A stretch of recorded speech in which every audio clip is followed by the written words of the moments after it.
কয়েক হাজার মানুষের উপস্থিতিতে বিপুল উৎসাহ উদ্দীপনার মধ্য দিয়ে পশ্চিম ত্রিপুরার লোকসভা আসনের বিজেপি প্রার্থী বিপ্লব কুমার দেব মনোনয়নপত্র জমা দিলেন।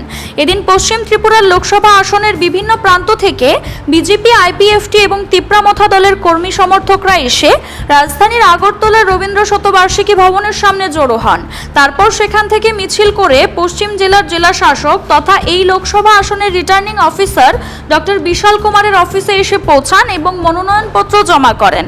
এই সময় প্রার্থীর সঙ্গে ছিলেন ত্রিপুরা রাজ্যের মুখ্যমন্ত্রী অধ্যাপক ডক্টর মানিক সাহা, হরিয়ানা রাজ্যের মুখ্যমন্ত্রী ভূপেন্দর সিং হুড্ডা, হরিয়ানার প্রাক্তন মুখ্যমন্ত্রী মনোহর লাল খট্টর, সে রাজ্যের অর্থ দপ্তরের মন্ত্রী সহ ত্রিপুরা রাজ্যের মন্ত্রী রতনলাল নাথ, প্রদ্যুৎ কিশোর দেববর্মন, প্রদেশ বিজেপির মহিলা মোর্চা সভানেত্রী মিমি মজুমদার, ত্রিপুরা রাজ্যের অন্যান্য মন্ত্রী, বিধায়ক, বিজেপি, আইপিএফটি ও তিপ্রামথা এবং নেতৃবৃন্দ।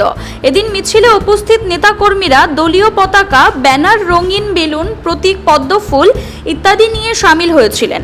পাশাপাশি এদিন মনোনয়নপত্র জমা দেওয়া উপলক্ষে এক সভার আয়োজন করা হয় আগরতলা শহরে। এ সভায় বক্তা হিসেবে উপস্থিত ছিলেন মুখ্যমন্ত্রী সহ অন্যান্য নেতৃবৃন্দ। তারা বক্তব্য রাখতে গিয়ে দাবি করেন, বিপুল সংখ্যাগরিষ্ঠতা নিয়ে প্রধানমন্ত্রী নরেন্দ্র মোদীর নেতৃত্বে বিজেপি আবার ক্ষমতায় আসছে। ত্রিপুরা রাজ্যের দুটি লোকসভা আসনেই বিজেপি প্রার্থীরা জয়ী হবে বলেও দাবি করেন।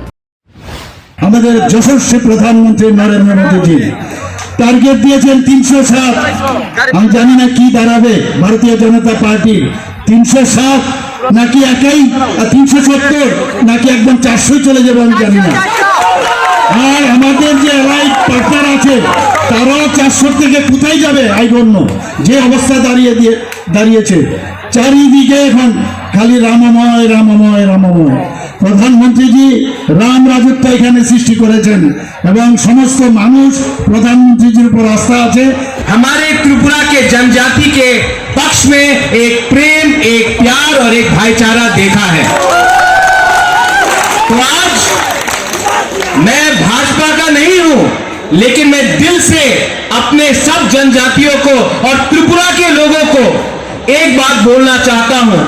दिल्ली में मोदी जी आ रहे हैं और त्रिपुरा में ईस्ट त्रिपुरा से मेरी बहन और वेस्ट त्रिपुरा से मेरा भाई आ रहा है।